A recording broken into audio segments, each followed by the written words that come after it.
All right, looking at the respiratory system then, we're on page 61 of the lab packet. So looking at respiratory assessment. So to begin, we just have to do a little review of respiratory anatomy, kind of from general A&P. So if we look at the passageways that air travels once it's breathed in through the mouth and nose, starting at the top, we had the larynx. That's the voice box. So larynx, so air only goes through the larynx. There's some vocal cords, vocal folds that stretch across the opening of the larynx that, provide our voice. And if you get laryngitis, that's an inflammation of the vocal cords, and it causes a cracking of the voice. Sometimes you get a whispery sound to your voice because of inflammation.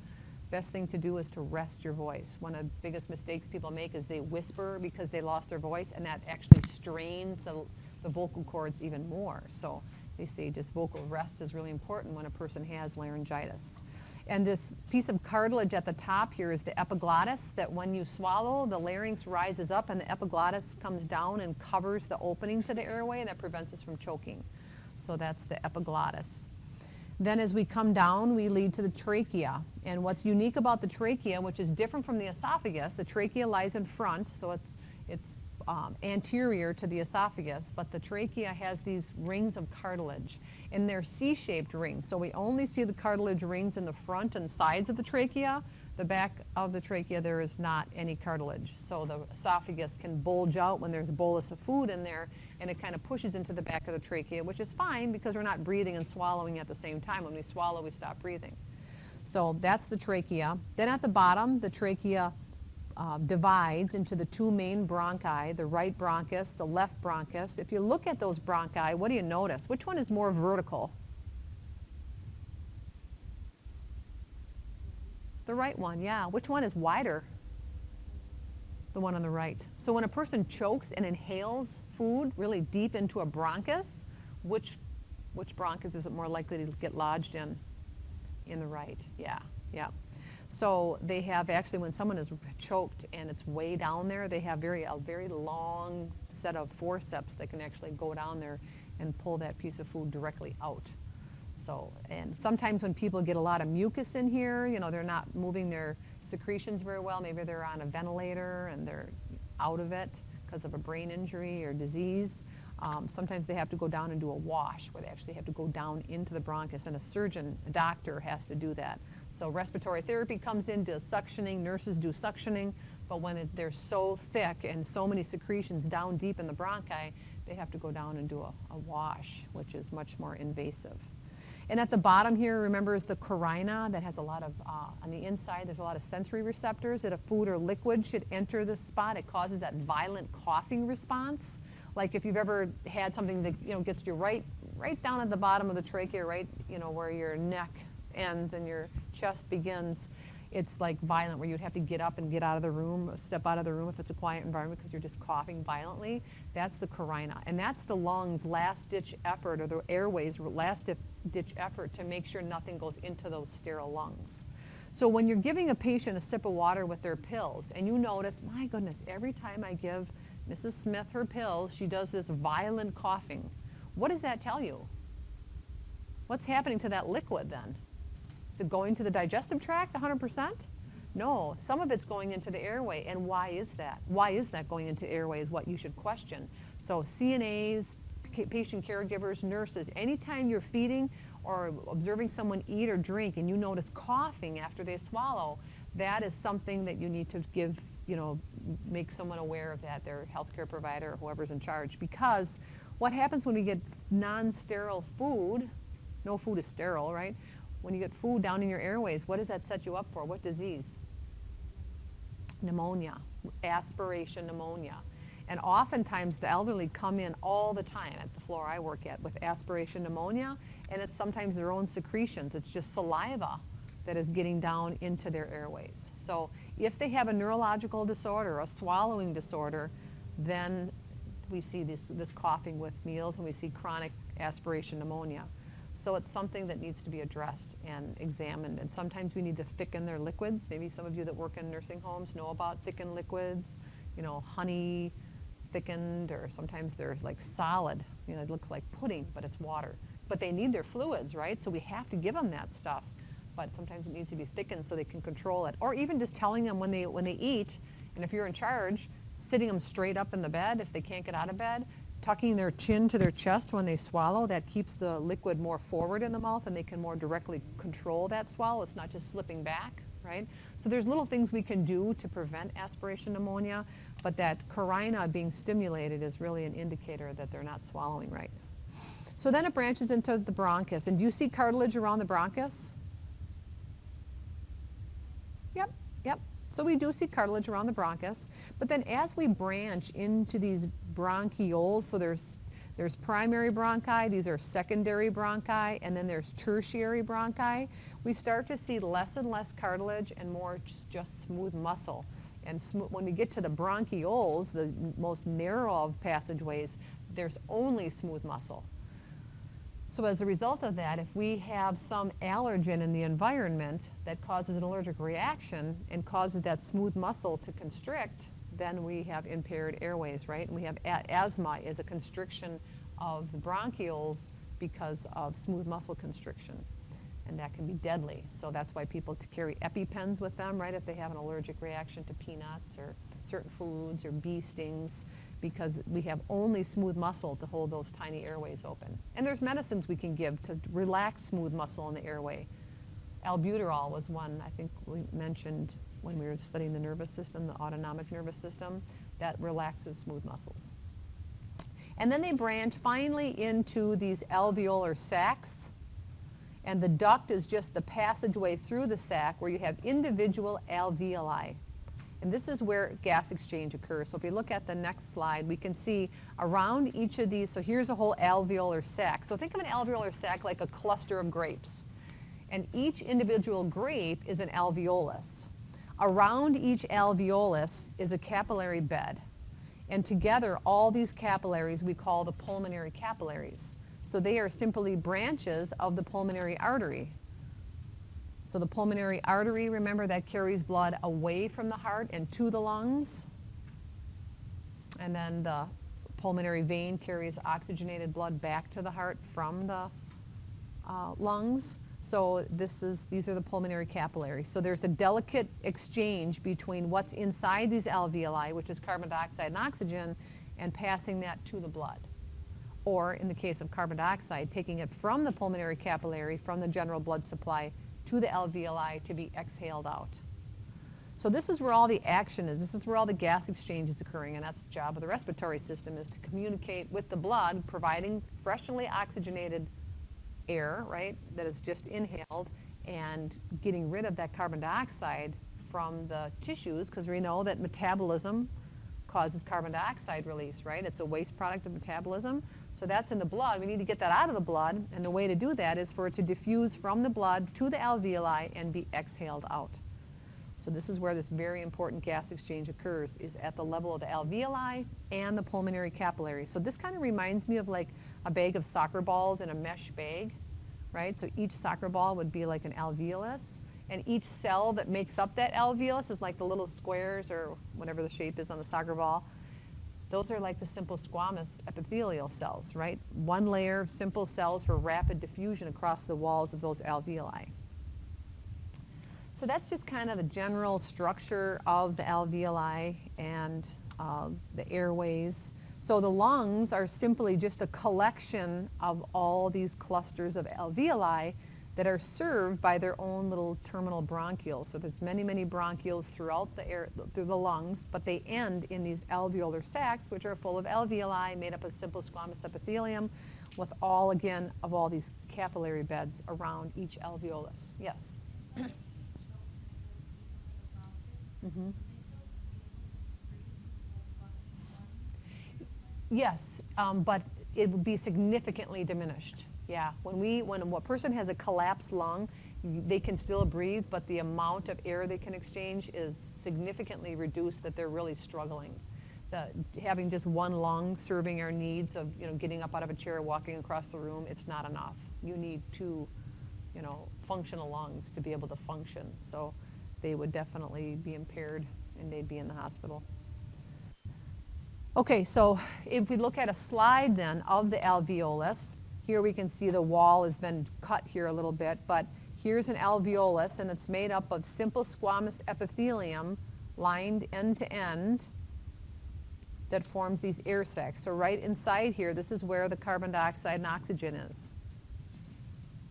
So this might be an alveolar duct coming into the alveolar sac. Like all of these together make up a sac, and the duct is just the passageway in the middle of the sac that leads to each alveolus.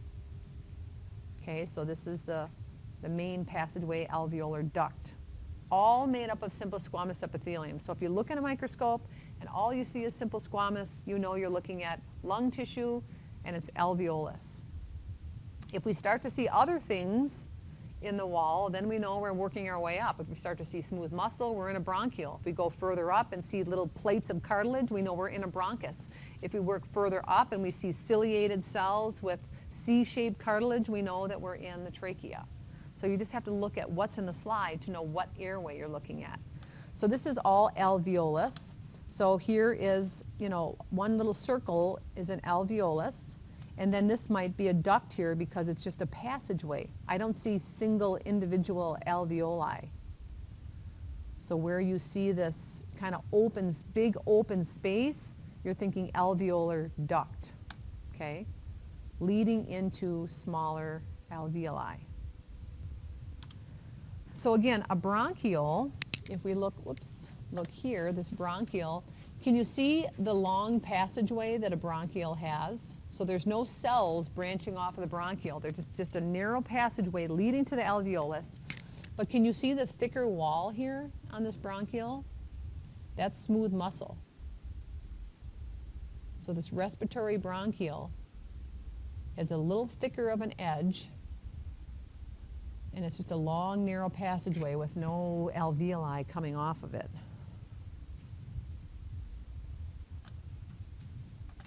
And if we look at a bronchus, the whole thing as a cross-section, can you see how there's like plates of cartilage here for the bronchus? Here's cartilage, here's cartilage, here's cartilage, but it's more in isolated plates around the edge of that airway. And if I look at the type of cells, we see the special epithelium of the respiratory tract, which is pseudostratified columnar epithelium. And when it says pseudostratified, it's because it looks like there's many layers of cells, but they're kind of just like squished together, almost like one layer of cells that you squish together so the nuclei end up overlapping one another, but it's not many layers of cells. So pseudo means like artificial or fake. So it looks like they're stratified, but they aren't really. They're just really squeezed together. And then we see cilia lining the bronchi.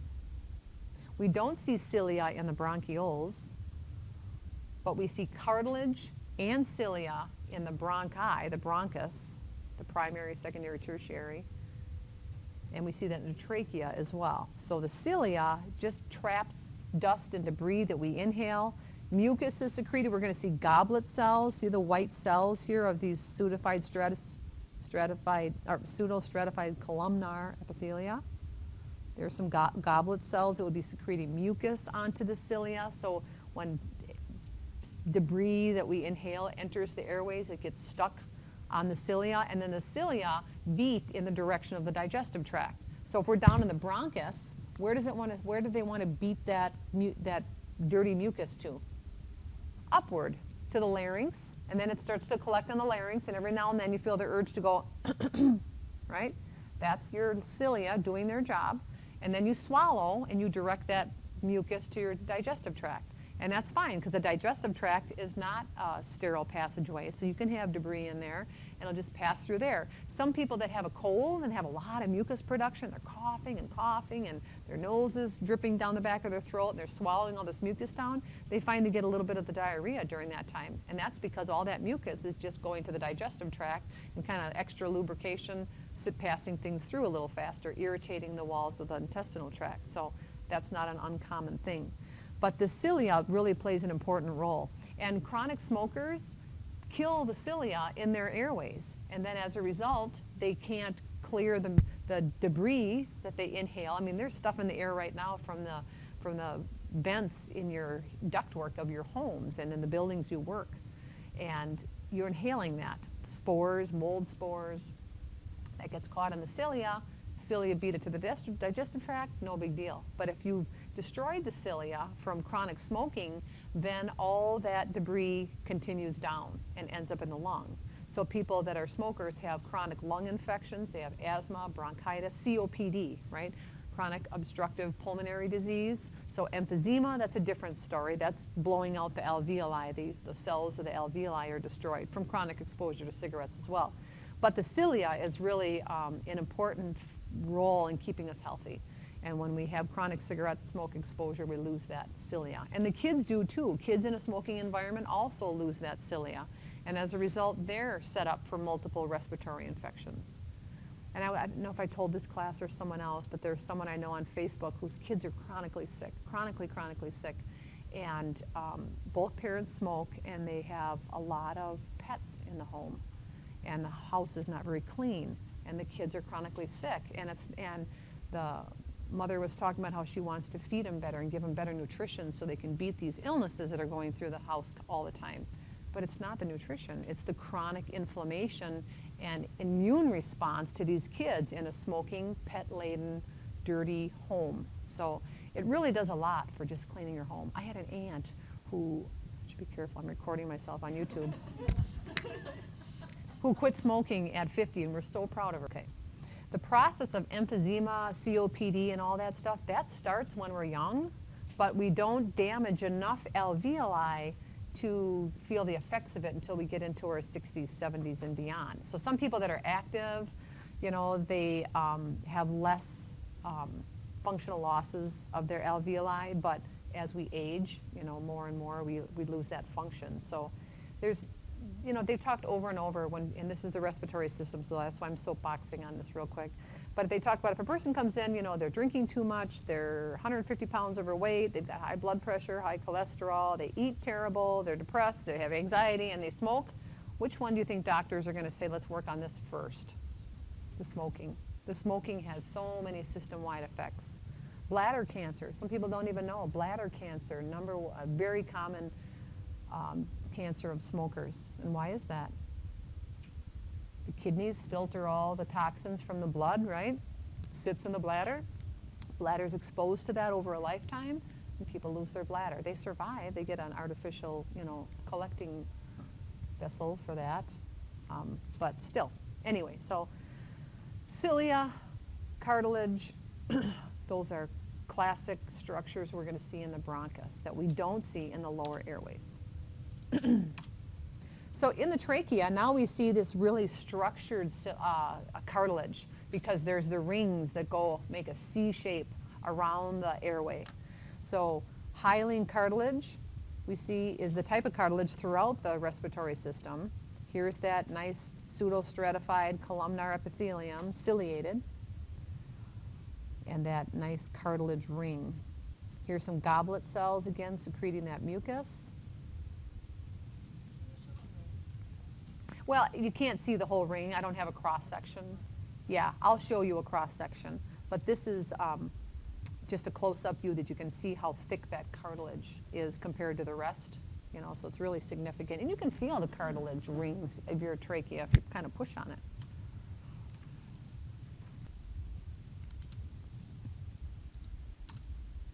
Oops. So look for the cartilage plates with the bronchus. Oops, trachea, C-shaped cartilage, no cartilage in the back, because what is this here? The esophagus, which would be collapsed. And we looked at that last week with the digestive tract, right? What is the tissue that lines the esophagus? Yeah, stratified squamous epithelium. And again, what is the tissue that lines this trachea? Yeah, ciliated, pseudostratified, columnar epithelium. It's a mouthful, right? That's correct.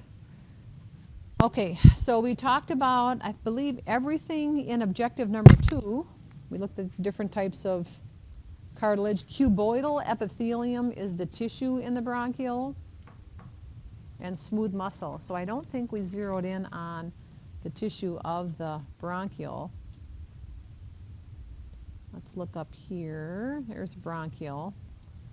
So just know the type of tissue found in each airway then. You have the ciliated pseudostratified columnar in the bronchus and in the trachea. You've got the goblet cells in the trachea. You've got hyaline cartilage in the trachea and the bronchus. The smooth muscle shows up exclusively, only smooth muscle. We only see that, or we see that only in the bronchial. And the alveolar duct is just simple squamous epithelium, right? There's no smooth muscle there. And then simple squamous epithelium in all the alveoli as well. So the next part of the lab is talking about just some terminology related to breathing. So ventilation, you have to know the definition of ventilation. And that just refers to the exchange of air. So it's the movement of air in and out of the lungs. That's just a generic definition of ventilation. And the ventilation rate is what we call the respiratory rate. It's how many times we should be taking a breath per minute. So when you think of what breaths per minute, it's one breath. So it's, that's one breath. You count it that way, okay? So 12 to 20 is normal. And this is listed on the top of page 63 of your objectives. All right, so that hypoventilation rate is on the top of your reading, like I said, on, what was the page number I gave you again? 63, thank you. So 12 to 20, know that number. 12 to 20 is in the normal range. Anything below that is hypoventilation, anything above that, hyperventilation. Okay, so looking at spirometry then. Spirometry is when a person has to breathe into a little cardboard cylinder that's hooked up to a very elaborate machine called a spirometer. And then you develop this graph. So they're going to tell you to take a couple of easy breaths. Then they're going to say, I want you to inhale as hard as you can. And then I want you to exhale as hard as you can. I had to do one of these when I started at Gunderson because I work on a cardiopulmonary unit. And because it's pulmonary, which refers to lungs, we have people that have diseases of the lung that could be infectious that I could catch that could affect my lung function. But they want to make sure that it truly affected my lung function, and I'm not just someone who's got a history of asthma, chronic smoking, and then a couple years into my job I say, oh, I think I have damaged lungs because that patient had the flu, the swine flu, and I caught it and it damaged my lungs and now I can't function. So they'll compare it to where I was at baseline when I started the job. So these people are like a cheerleader. They say, take a couple breaths, and they'll say, okay, inhale, big breath in. Now exhale, now keep going. And they want to give you the best. They want to get the best representation of what your lung function really is. So what we see here, this up and down, we call this tidal volume. It's the air that is exchanged with quiet breathing. So as you're sitting here in class listening to me, your tidal volume is just the quiet breathing in and out. And it's about 500 mils. Our lungs breathe in 500, they exhale 500. That's what the tidal volume is. But let's say you just inhaled, or let's say you just exhaled a quiet breath. And then you inhale as hard as you can. When do we do this? What are some examples of when you would inhale? Yawning is one. To hold your breath, you're going to go underwater, maybe dive for something in a swimming pool. Or when someone's listening to your lungs, yep, when the doctor tells you to take a deep breath, you might do that. Yep, smoking on a cigarette, unfortunately, or other types of cigarettes. People do that, right? And then now let's say you're just going back to a couple breaths in and out again, in and out, and then you exhale as hard as you can. When are some times we would be exhaling as hard as we can? What? Blowing bubbles, yeah, definitely. I don't think we exhale intentionally, like not. When do you do, yes, blowing up a balloon, definitely. How about laughing? Do you ever laugh so much that you have to go when you're done? How about crying, kids with crying? Yeah, my daughter used to pass out. That was scary, really scary. Yeah, coughing is another one that's going to, push all that air out. But now let's look and see here. Look at how much reserve. So here's what we call this, first of all. We call this expiratory reserve volume. So here's where I normally exhale. Here's the extra that I can exhale. So from here to here, that's what these arrows represent, is my expiratory reserve volume. It means what's left in my lungs in terms of what I can actively blow out. ERV. IRV is what is left in my lungs that I can inhale beyond a resting breath. So inspiratory reserve volume. It's what's reserved, what you can do if you need to, right? So why is this so short and this is so big? Do we want to blow all the air out of our lungs? What if we did? What would happen? Our lungs would collapse and there would be no gas exchange happening, because in between your quiet breaths, your alveoli are expanded. You're not moving all the air in your lungs when you're quietly breathing. You're just moving a little bit at the top and just exchanging fresh and getting rid of old, but not all the lungs, or not all of the air out of the lungs. So this number here is your residual volume. Residual volume, it's what's left, the residue, right? What's left. So residual volume is after an ERV, and when you really try to exhale. So you can't blow that away. That's what's available for gas exchange. And we have a little bit that is in the dead spaces, where like the upper airways, the trachea, the bronchioles, the bronchi, is there gas exchange going on there? No, that's just the dead space, we call it, because but it's part of the reserve volume, but there's no gas exchange occurring there. So this we call the FRC, or functional reserve capacity, FRC. And I don't know if yes it is. Functional residual capacity. It's number 3 on page 63. So it's the volume of air remaining in the lungs after a normal expiration. So it's what's in the lungs, but it's not what you can blow off, right? Because residual volume makes up that. So if we look at these, anything that ends with a C is capacity. So FRC, VC, IC, they're all capacities, and the way you find the capacity, you add up 2 volumes that make up that capacity. So if I said vital capacity, that's a term that you need to know. And it's the maximum volume of air that you can exhale after you take the deepest breath possible. So what numbers do I have to add together to get vital capacity? This will be on the test in some shape or form, vital capacity. So what 3 numbers? So if it's the total amount of air that I can exhale after a deep breath, so I'm going to measure all that. So IRV, yep, plus my 500 mils tidal volume, plus ERV, yep. So all that, so from here to here, all this is my vital capacity. And wouldn't you call that the total amount of exchangeable air, right? All that, that's my vital capacity. But that's what I have control over. I don't have control over the residual volume. So total lung capacity, that's how much air is in the lungs. You add up everything, IRV, TV, ERV, and RV. All 4 of those is total lung capacity.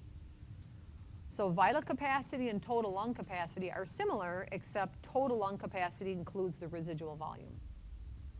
And I remember when I first learned these, it was like, oh my gosh, there's too many letters, and how do you keep it all straight? But if you kind of just break it down, start with what tidal volume means, and then IRV, ERV, and the capacities are just combinations of those 3 things.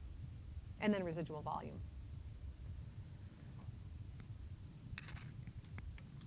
Okay, so looking back at our objectives then, we talked about the different volumes, we talked about the different capacities, we talked about number 5. Would you be able to, looking at a graph, determine residual volume, total lung capacity? We talked about functional residual capacity. That's what's left in the lungs after a normal exhale. So that's ERV plus RV. And it's residual. So it's what's left in the lungs after a normal exhale. So there's something that number 6 in your objectives here that talks about FEV1. It's forced expiratory volume in 1 second, which tells us how much air can you blow out in 1 second. Do you think a person that has asthma, who has restricted airways, think they might have trouble blowing out air? Yeah, and this is a major test that they use for people to figure out how well their asthma medications are working. Does anybody in here have asthma? Okay, do you have a little meter at home for FEV1? No. Some people do. They actually measure it at home.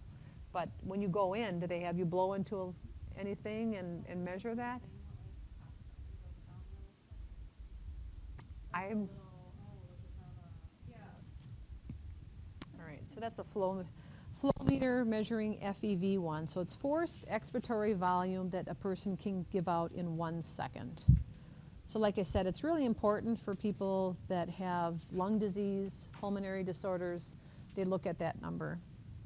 So it's defined on page 64 under objective number 5. It says it's the portion of the expiratory volume expelled in the first second of a forced expiration, which lasts a full 5 to 6 seconds. So when you exhale all the air you can exhale in your lungs, it takes about 5 to 6 seconds to do that. So it should be the highest, though, right, in the beginning, in the first second. And we actually have a machine here that we're going to test some of you today if you'd like. So the FEV1 range is between 70 to 85% of your functional vital capacity. So of all the air you have in your lungs, you should 70 to 85% of that is normal. So people with asthma, chronic bronchitis, they're going to have a hard time reaching that number. Okay, carbon monoxide levels. Carbon monoxide screening is something that we don't do regularly, but people can have chronically high carbon monoxide levels, and we do have a machine here to test it. But carbon monoxide is found in exhaust and cigarette smoke. So people that live in big cities and have a long commute time. Think if you lived in, New York or Chicago or any of the big cities, and it's hot. Tampa, Florida, I have family there and a lot of traffic. And your windows are open and you're inhaling that exhaust over a lifetime of commute to and from work, and you're a smoker, you are, quadrupling your risk for lung cancer. And high carbon monoxide levels are definitely part of the picture. So we also know that furnaces, when they kick off, they can release carbon monoxide into the environment. Everybody should have a carbon monoxide detector in their home. Hopefully everybody here does. Everybody listening to this video does, because if not, you can get them at the store. They're not that expensive. They don't even have to have batteries. You can get the kind that just plugs into the outlet, and it's a done deal. And many people have lost their lives because of carbon monoxide poisoning. Campers are at risk. If you have a camper, you like to go camping in the summertime, and everything's closed up and you might have a furnace on in there, definitely have a carbon monoxide detector in your campers as well. People have died camping from carbon monoxide. And if you go to test them, you put a O2 sat monitor, which our machine has also. You do an O2 sat, which tells us how well hemoglobin is filled up. Is it going to be normal? It is.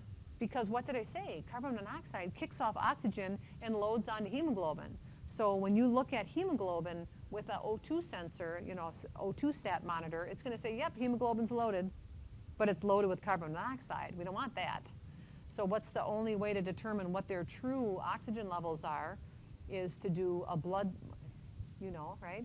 You would do a blood gas, right? Where you have to poke into an artery of the wrist and actually look at the blood and get the percentage of those gases, because they're going to be saturated, but they're just saturated with the wrong thing. So on the bottom of page 64, smokers often have carbon monoxide levels above 10 parts per million. It can be as high as 50 just from cigarettes. Loss of consciousness can happen at 59 parts per million.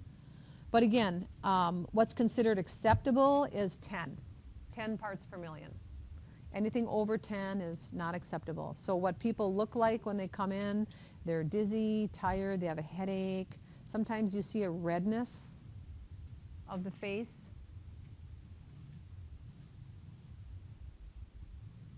So what are they going to do? How do they treat that? They put you in what's called a hyperbaric chamber, which is a high pressure environment. It kind of looks like a big refrigerator. It has, you know, like a small door, and you go inside there, and it's high. The high pressure causes more oxygen to concentrate in that space. So in a high oxygen concentration, that can kick off the carbon monoxide off of your hemoglobin and replace it with oxygen. So that's how they would treat that. Looking at transport of oxygen and carbon dioxide in the blood. Oxygen is bound to hemoglobin. So think of hemoglobin like a school bus. And it carries oxygen and carbon dioxide. Mostly oxygen though. So carbon dioxide, the most common means of transport, is bound to hemoglobin. So when we put an O2 sensor on someone's fingertip, we're measuring how much of that is saturated with oxygen. And anything above 95 is ideal. So the range typically, this is on page 65, 95 to 100% is what we hope for to see in a hemoglobin saturation. We call it an O2 sat in the clinical environment. We should see 95 to 100. Now, if I am a smoker, a lifetime smoker, I'm 70 plus years old, and I've been smoking my entire life, and I have emphysema, I might be in the upper 80s, and that's the best I'll ever get because of my lung condition. So we'll be happy with that. We'll set the sensor to, you know, 87 or less would be abnormal, and then it would set off an alarm if they're, you know, if they're on oxygen and have a lung issue. But we hope for greater than 90. So in the hospital, people are sick, right? So they're not going to be 95 to 100. They're on our floor. They're there with bad hearts and lungs, so we're not going to expect them to be at 95. So 90, we're happy with 90. Anything less than that, and that starts to damage the tissues. So we need to pay attention to our O2 sats. Just because the patient is comfortable and looks okay, if their O2 sats are low, that's damage to vital organs. They need good oxygenation. The brain, the kidneys need good oxygenation. So we have to really pay attention to that, and especially in children. Children don't show signs of low oxygen until damage has already started to begin. It's really important we look at the O2 sats of kids that are in the hospital. If you ever end up on a pediatric ward, or you're worried about your own kid, they're starting to turn blue fingertips, blue lips from bad lungs, pneumonia, or coughing. Really important to get that checked out and corrected because that's very damaging to those organs. 6. So page 66 in the middle of your page there, it talks about acceptable levels for the partial pressures of oxygen and carbon dioxide. So we should always see more oxygen in the arteries compared to the veins, right? Because arteries bring fresh blood to the tissues, and then veins pick up the used blood and bring it back to the heart and up to the lungs to get more oxygen. So the normal partial pressure of oxygen in the arteries should be 75 to 100. In the veins, it dips down to 28 to 48 because it's been used up by the tissues. Carbon dioxide, 35 to 45 leading to the tissues, and 35 to 50 leaving the tissues. So we see a slight increase leaving the tissues, but we don't see a big difference in PCO2 on either side of the tissues as far as the partial pressure. The biggest drop is of the oxygen across the capillary bed from arteries to veins. So 75 to 100 in arteries, 28 to 48 in veins. And then we have this reaction, which is looking at bicarbonate ion, and this is shown on page 67 in the middle of the page.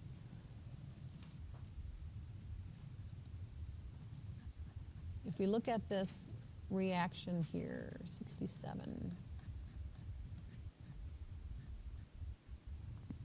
Carbon dioxide and water is present in our blood. Everybody would agree with that, right? It's water and carbon dioxide. Well, when those two molecules come together, some of them are going to come together and form this molecule, which is carbonic acid, H2CO3.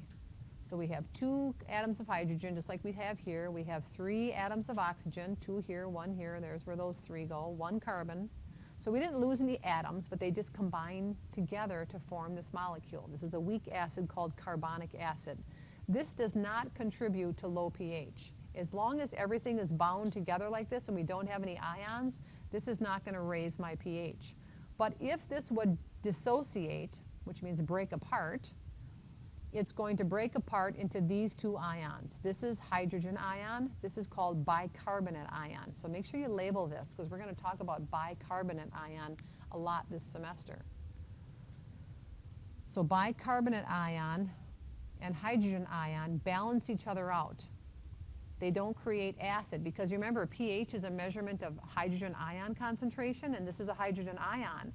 But because it will go backwards and form this, essentially it's lost from the system. It's not contributing to pH. So these two together, as long as they're together, they're like dance partners, right? So when they separate from one another, we might have issues, right? There's hydrogen ion present in the solution. But we also have this negative ion to balance it out. So when they come back together, pH is okay. But what happens, what becomes a problem, is if we have increased carbon dioxide, and as long as we're going backwards and shifting back and forth, we have balance. It's called the buffer system. But when we have way too much carbon dioxide, that forces this reaction to the right, and it's less likely to come back. And the kidneys will take care of excess bicarbonate ion, and hydrogen ion can build up in the blood, causing a drop in pH. And this is where we say carbon dioxide, CO2 makes acid. The acid that it makes is carbonic acid. And this hydrogen ion can build up in the blood and cause low pH and what we call acidosis. So very serious. If this buildup in the CO2 is not because extra metabolism, but it's because the lungs are bad and they're not able to blow off carbon dioxide, we call that, the cause is a respiratory acidosis. So respiratory acidosis is when we have too much carbon dioxide building up because we're not exhaling properly. Maybe because of asthma, maybe because of blown out alveoli, there's not good gas exchange. Something's wrong with the lungs that we're not exhaling. Respiratory alkalosis is when we have too quick a loss of carbon dioxide. Hyperventilation would be an example of someone having respiratory alkalosis. What happens to pH if we're alkaline? pH is going up. So when pH is going up because of too little carbon dioxide, what do we do to someone who's hyperventilating? Yeah, give them a paper bag, right, and have them breathe in their own exhale to get some of that carbon dioxide back in the blood to bring down the pH. So that's a respiratory alkalosis when you have that excess breathing occurring. So PCO2 and pH are related in that when PCO2 increases, so maybe put an arrow for objective number 12 on page 61. PCO2, when PCO2 goes up, pH goes down. So they're inversely related, right?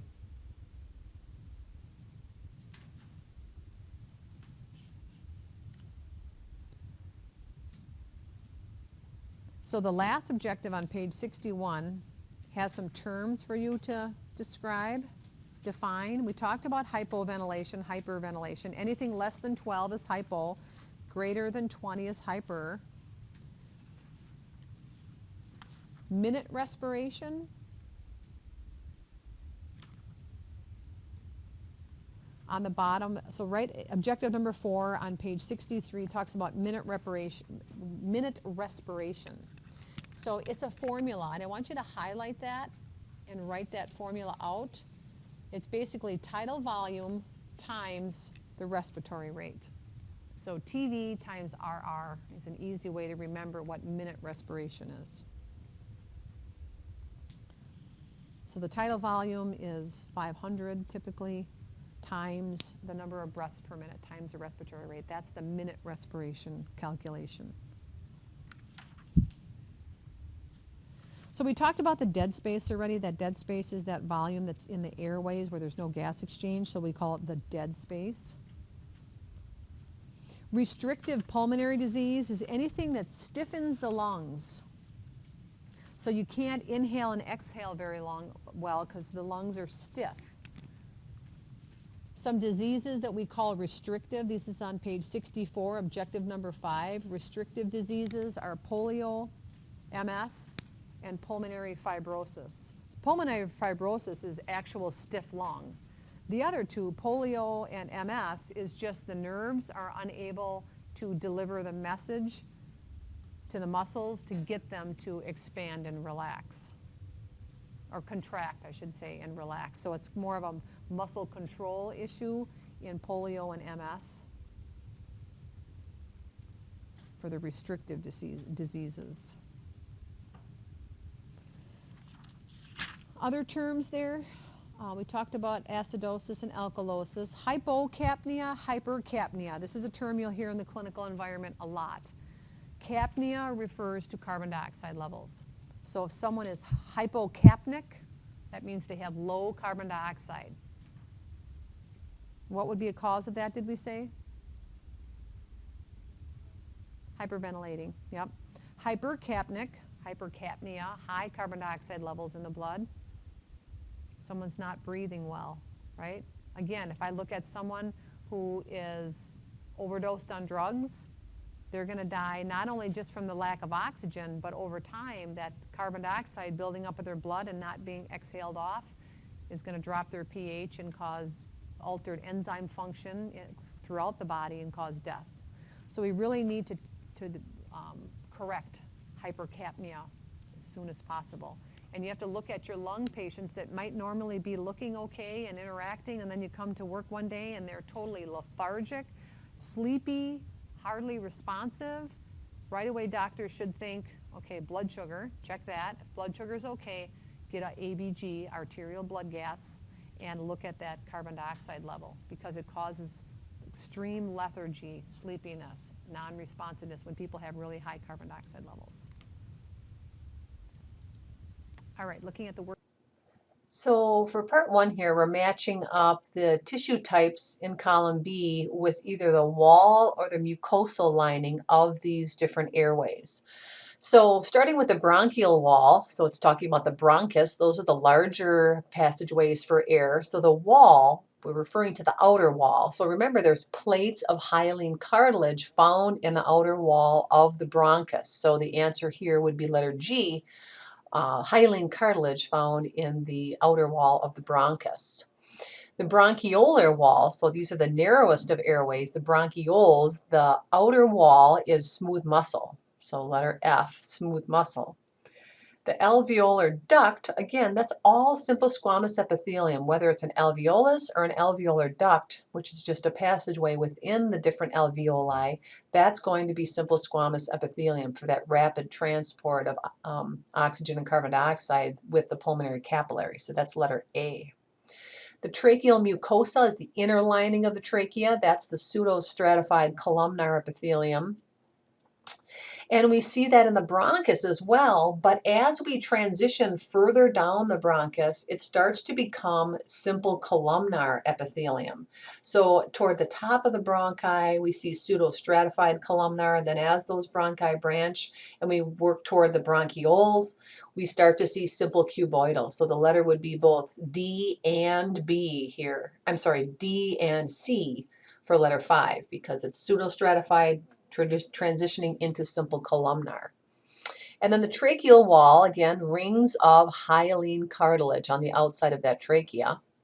The bronchiolar mucosa, so this is the inside of the bronchiole, that is going to be that simple cuboidal epithelium. And then again, the alveolus is that simple squamous epithelium, letter A. Worksheet then. Bronchial position. So we're going to start our tracing right here,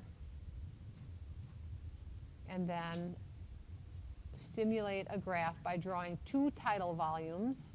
What is a tidal volume? 500, yeah, it's like 500 in, 500 out. So if it goes from 3 to 4, we're only going to go halfway up, right? So 2 tidal volumes would be halfway up, back down to 3, halfway up, back down to 3. That would be 2 tidal volumes. And then an inspiratory reserve volume. And what is that value typically?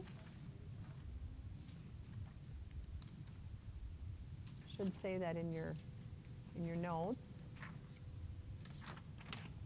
Those values.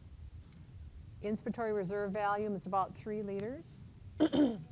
So after that second tidal volume, we're going to go up to 6, right? That's 3 liters. Right, we go all the way up to 6, That's the inspiratory reserve volume. Then we're going to come down and do 2 more tidal volumes, so halfway up, between 3 and 4 and down, halfway up and down. And then an expiratory reserve volume, which is 1.1 liters. So we're going to go down just a little bit past the 2 and come up again to the 3. 2 tidal volumes, halfway up, down, halfway up, down. And a vital capacity. Remember, vital capacity is the total amount that you can exhale after a deep breath. So you're going to go all the way up to 6, all the way down to that 2.1-ish, right? And then come back up to the 3 and do 2 more tidal volumes, halfway up, halfway down. And I'll post an answer key for this graph so you can see what the graph is supposed to look like. But if you follow the directions and you know your volumes that are listed on page 63 of your objectives, you should be able to do that pretty easily. All right, maximum volume of air that can be expired after inspiring maximally.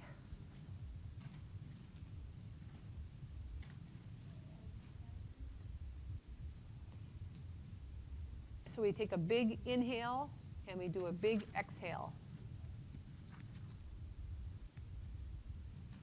Vital capacity, so you would add up IRV, TV, and ERV, right? Volume of air inspired during normal quiet breathing, number 2. Tidal volume. So number 1 was vital capacity. Number 2 was tidal volume. Volume of air that can be exhaled in addition to a resting expiration.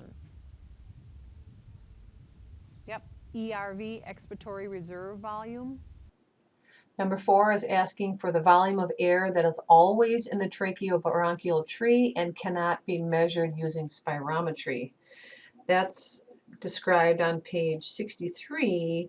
That is the residual volume. So that can't be measured because it's the air that's found in the airways and the lungs after a complete forceful expiration. So it's between breaths, and that would be the residual volume for number 4.